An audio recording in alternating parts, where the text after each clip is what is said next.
The story begins with Richard Dragon, a traveling super spy, goes undercover in an exclusive casino perched on a cliff to discover that a terrorist organization controls the enigmatic gate. When he is caught, he beats them up and runs away to a boat that is waiting for him.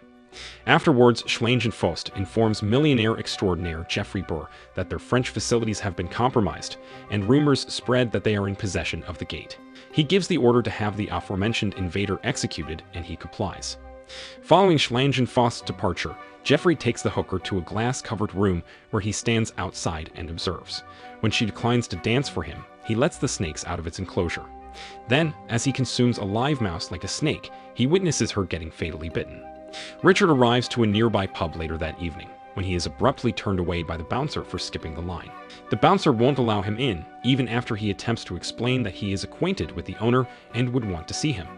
Richard issues a challenge to a battle with the bouncer, who threatens him by saying he is skilled in karate.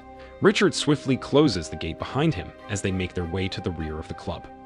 Silver offers Bruce Wayne, aka Batman, an opportunity to be completely honest with her during their conversation.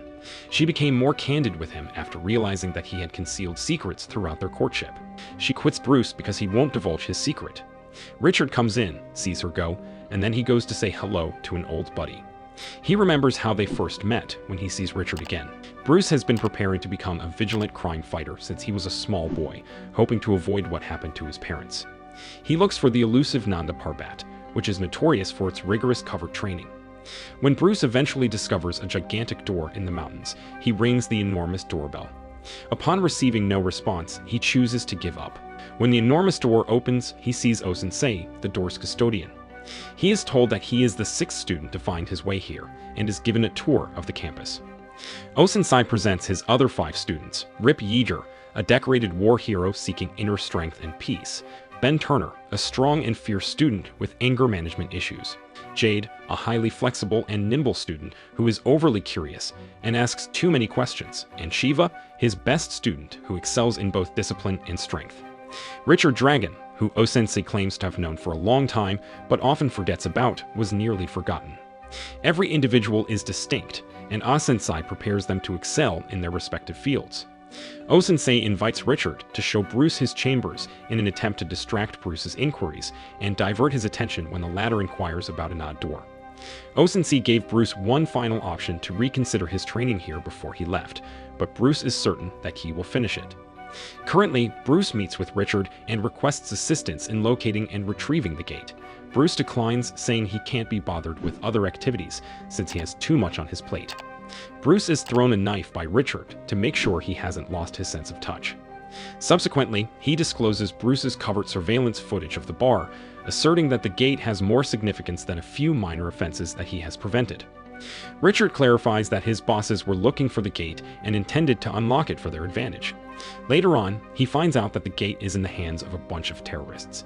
Bruce concludes that his bosses must have been attempting to wrap things up when they unexpectedly died. They name themselves Jeffrey Burr's Axe Gang and are startled to discover a renegade group of ninjas bursting into the building. Bruce and Richard attempt to fight them all, but as Bruce is physically assaulted, he is reminded of a lesson from his instructor. O-sensei used to instruct his pupils to strike a stone until it shattered.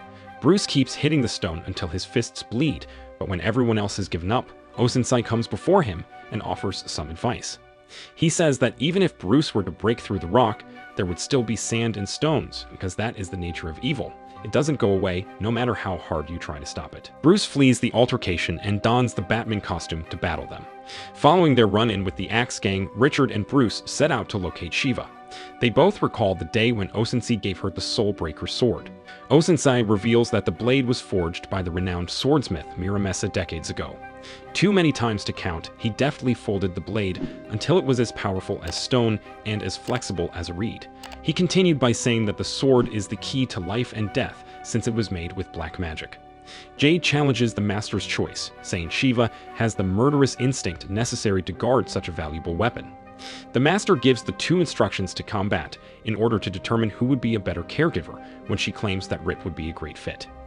The master gives Shiva the handicap of being able to defend with just one finger, making it difficult. Just as Shiva was ready to deliver the last strike, O-sensei breaks off the combat. Bruce and Richard enter what seems to be a souvenir store, but it's really Shiva's subterranean arena. Bruce says that Shiva was not the same Shiva they recalled from Nanda Parbat. She is now regarded as the leader of Chinatown's organized crime in Gotham. When one fighter uses dirty tactics to win, they both enter an unofficial bout between the two warriors. Disgusted by the disgusting altercation she saw, Shiva enters. She immediately put an end to the struggle by stabbing the guy in the neck after putting on a brief show of power. She then tosses shurikens at the assassins behind them while glancing in the direction of Bruce and Richard. Schlangenfaust enters with more troops and surrounds them. Schlangenfaust snatches the sword that was on display and flees as Bruce and the others get preoccupied. When the cops open fire on them, they lose him in the pursuit. Shiva threw her chair upward and made off on one of the assassins' motorcycles.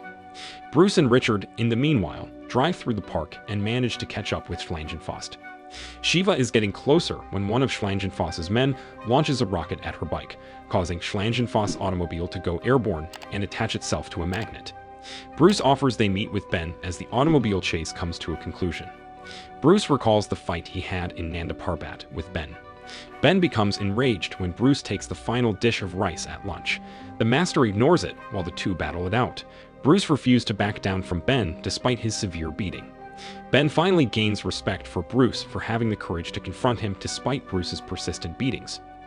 Bruce and the others locate Ben in the present, and he mentors a young person. He attempts to brush them off, but Shiva throws him a sword, and he knows the emblem right away. The crew recalls their most recent get-together after being reunited. One evening, while they talk about what's beyond the door, Bruce tells them it's simply a master's diversion. They hear screaming in the middle of night when everyone has finally fallen asleep. Afterwards, they discover that Rip and Jade are gone, and Shiva informs them that the Soul Breaker is also missing. As they approach the door, they discover Rip has stabbed Jane to death with the Soul Breaker and is lying on top of her corpse. According to Rip, he first traveled to Nanda Parbat at the request of his boss in order to locate the gate. The master says the great serpent Naga is a demon, not a deity, when he discloses that it is behind the barrier. Rip opens the gate using the Soul Breaker, which serves as a conduit to open another realm, defying Osensei's commands to cease this madness. Rip greets his so-called lord, but snake-like animals burst through the door and tear him to pieces. Osensei and the others engage them in direct combat, and although they prevail, they suffer some injuries. Osensei went to the gate after they concluded that it was finished, saying that if a soul is needed to open it, then a sacrifice is needed to seal it. They are compelled to leave the scene as it collapses, grieving for the death of their cherished master. Jeffrey Burr and his men are getting ready to open the gate on a distant island, where Jeffrey welcomes the children who are being held hostage and will be sacrificed for the ceremony. Ben advises that they parachute onto an open cliff that leads inside while explaining that the island is fortified with anti-aircraft fire and that landing is not feasible. This is all happening while the plane is traveling to the island. Ben says he has been there and that everything that has occurred is his fault when asked why he is so acquainted with the location. Ben followed up with Rip's employers after Osensei's incident and found that they were a much larger company than he had anticipated. It turns out that the sign they discovered, which is exactly the same as the one on Rip's arm, is associated with the Cobra Cult, a global group of fanatical killers. They have hundreds of temples devoted to their ideas, and their impact is felt all over the world. He quickly gained the nickname Bronze Tiger for his persistent meddling and disruption of their activities. The great snake god will take the form of an avatar among the devotees of the Cobra Cult, according to a prophecy they hold dear. Ben finds Jeffrey Burr is still a kid as he breaks into the location to kill their alleged chosen one. He made the decision to give up on cult hunting and aid children the way Osensei had helped him, even though he understood what had to be done but could not bring himself to murder a child. Batman and the others jump headfirst into the entryway, focused on their task, unaware that a single misstep may mean an agonizing death. They are able to sneak inside the base and the underground catacombs. They are confronted by Schlangenfaust, who is revealed to be the demon servant of the Naga with the ability to transform his hands into snakes. When Schlangenfaust promptly regenerates them, Shiva lunges at him and chops off his hand, which transforms into a snake-like monstrosity.